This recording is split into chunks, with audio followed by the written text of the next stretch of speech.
ضربة فريدة ونفريوها ما عندنا حتى مشكل وعندنا القوة وعندنا الإمكانيات ما نرجعوش للوراء والله ما راجعين للوراء.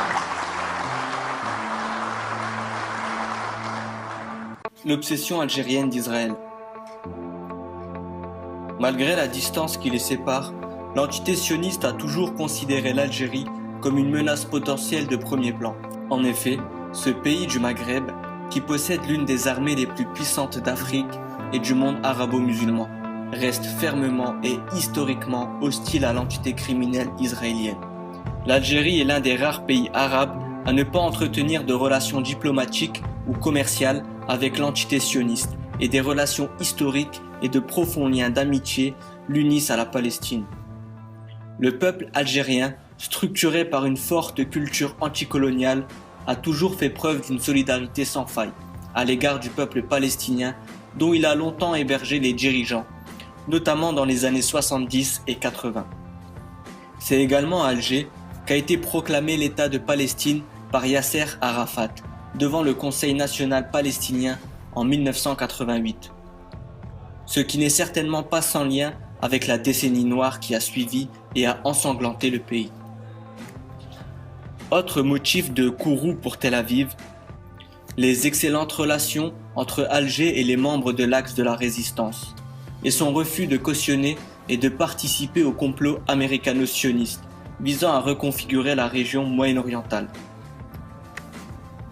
Le guide suprême de la révolution islamique, l'honorable Ayatollah Khamenei, a reçu cet après-midi le président algérien Abdelaziz Bouteflika ainsi que la délégation l'accompagnant, qualifiant le peuple algérien de courageux, précurseur et évolué.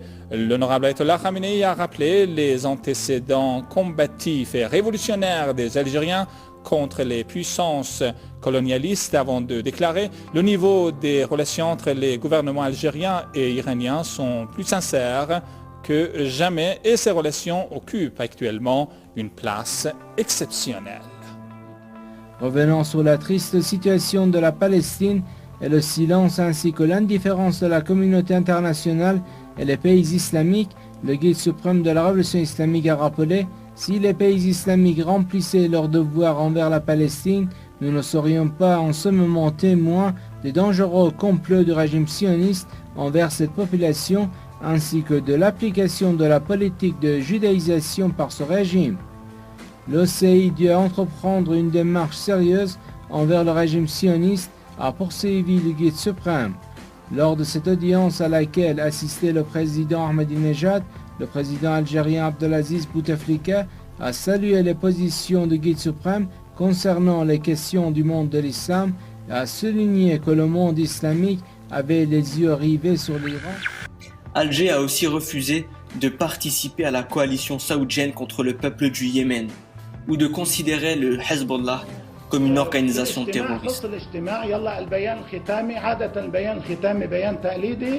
صفوا الحكي بالبيان الختامي شوي كذا كذا حزب الله الإرهابي يعني يصف حزب الله بأنه إرهابي وكان بيتوقع السعودي انه خلص هذا بيمشي مين حيقعد يناقش هلا مجلس وزراء الداخلية العرب طلع العراقي ناقش وزير الداخلية العراقي مشكور واخذ موقف ورفض واعترض بشدة طيب الجزائري امتنع قال انا ما في امشي بهذا اللبناني كمان كتر خيره الجزائري كتر خيره اللبناني كمان التزم بالموقف الرسمي تعبد نحن نسميه تعبد انه يعني هو يتعبد بالموقف الرسمي الحكومي Israël s'est souvent dit inquiet du renforcement par l'Algérie de son arsenal militaire et de la modernisation de son armée.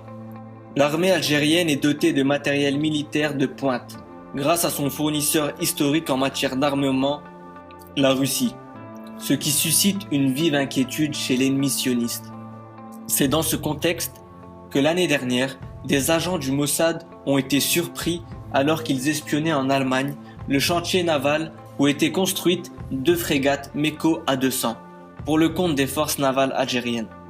L'entité sioniste est en effet très active sur le plan de l'espionnage militaire contre l'Algérie. Et il est de notoriété quasi publique que l'État criminel espionne les bases militaires algériennes via son satellite Eros B.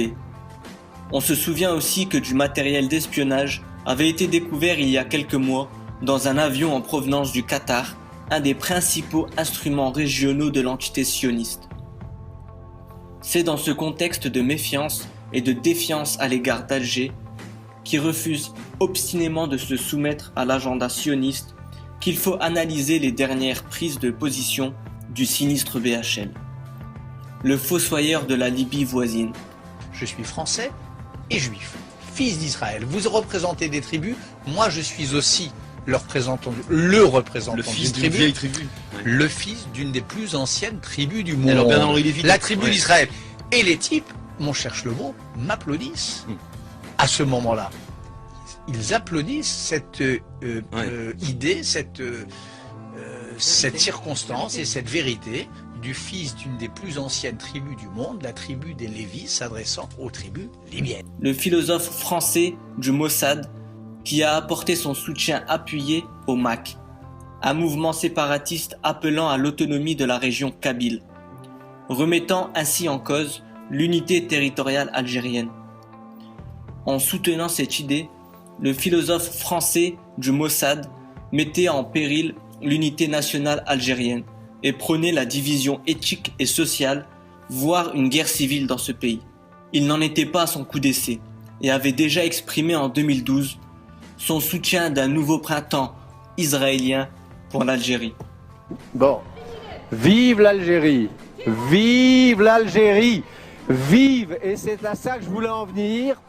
Je pense que lorsque l'Algérie se décidera, comme la France, à penser son passé, eh bien je pense qu'elle sera mûre pour cet événement que j'appelle de tous mes voeux, qui est le vrai avenir de la révolution algérienne, qui est la vraie suite de cette guerre d'indépendance juste que vous avez menée, et qui sera la victoire de la démocratie et qui sera le printemps algérien. Moi, ce que je souhaite, en tant que Français, et en tant que Français lié par toutes les fibres que je vous ai dites à l'Algérie, ce que je souhaite, c'est que le travail de mémoire, le travail de discussion politique, le retour sur soi permettent que l'Algérie rejoigne, mais avec une maturité bien plus grande, avec une culture politique immense et incomparable dans la région, qu'elle rejoigne le grand mouvement des printemps arabes, par rapport auquel, pour l'heure, la grande Algérie, qui a montré la voie de l'honneur et de la justice, me semble être inexplicablement en retard. Pour moi, l'épilogue glorieux de ce qu'on appelle le printemps arabe peut et doit advenir en Algérie. S'il vous plaît, non mais c'est moi qui... Non mais s'il vous plaît. La carte djihadiste est aussi utilisée comme moyen de pression et de déstabilisation contre un pays cerné par les groupes tekfiristes sévissant au Sahel et en Libye. De nombreuses quantités d'armes de guerre ont d'ailleurs été saisies récemment aux frontières du pays. Preuve que quelque chose semble se préparer. Un pays stable, une armée forte, des ressources gazières et pétrolières importantes, une politique extérieure indépendante et non alignée à l'US-Israël. Tous ces éléments font de l'Algérie un État redouté et une cible de choix pour l'entité sioniste, mais un morceau beaucoup plus coriace que la pauvre Libye voisine. En effet, le pays aux 1,5 millions de martyrs dispose aussi d'atouts non négligeables. Une proximité historique avec la Russie, une diaspora française très nombreuse et qui représente un pouvoir de nuisance potentiel important. Une armée nationale bien équipée, un peuple farouchement patriote et antisioniste, au comportement courageux qui a déjà fait ses preuves face aux colonisateurs français ou pendant la décennie noire des années 90.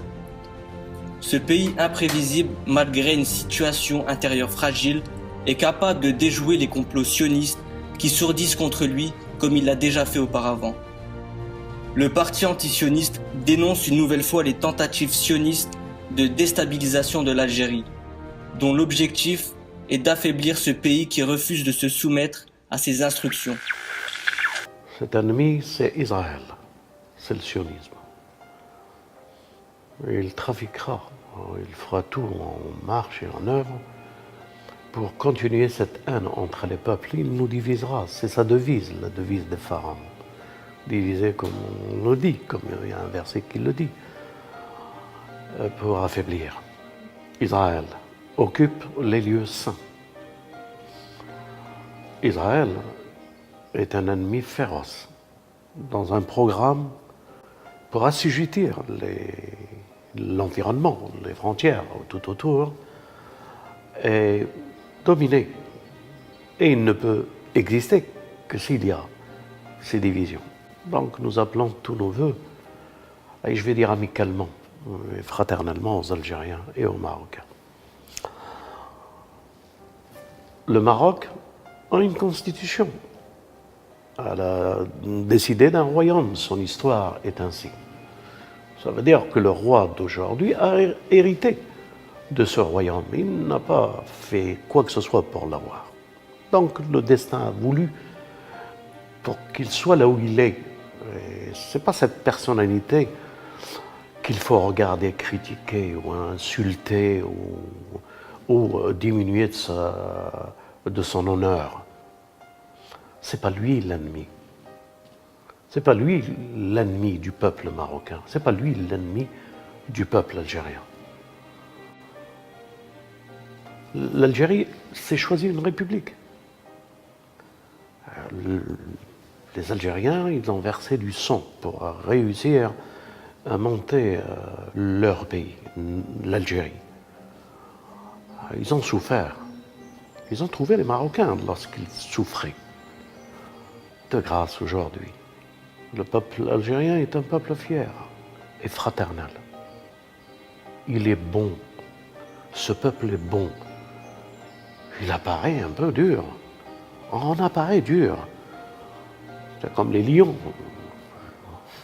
Mais ils sont d'une douceur incroyable. C'est ce que j'ai connu dans mon enfance. Ce que je suis aujourd'hui, c'est leur éducation qui a fait ce que je suis aujourd'hui. Comment possible que ce peuple ne comprend pas ou qu'on n'aide pas encore à comprendre ce gouvernement, ces frères du gouvernement, que Dieu les protège. Ces généraux, quels qu'ils soient, même s'ils ont été un peu corrompus dans leur vie, que Dieu les protège. Que Dieu les protège dans l'affirmation de la résistance antisioniste. Et que Dieu les protège. Le peuple, que Dieu le protège des manigances du sionisme et de Lévi et tout ce qu'il y a derrière pour monter notre peuple. Aujourd'hui, ils n'ont pas réussi. Allez, transformons cette force que nous avons imposée par ce que nous sommes en tant qu'Algériens. Transformons-la en tant que Maghrébins. Et je vais te dire quelque chose qui risque peut-être de te faire sourire. Et tu as le droit parce que c'est impensable. Mais je le pense. Ah, si l'État sioniste d'Israël était à la frontière algérienne et marocaine. Mais non. Ils l'ont pris chez les Bédouins arriérés, l'Arabe, à la Palestine, pour l'occuper. Et ces névrosés de l'islam, des musulmans névrosés qui pensent servir l'islam. En tant que Maghrébin, je dis, en tant qu'Algérien et Maghrébin, frères, c'est nous qui libérerons et qui ramènerons la justice en terre de Palestine. Quand je dis nous le Maghreb, nous les Marocains, nous les Algériens,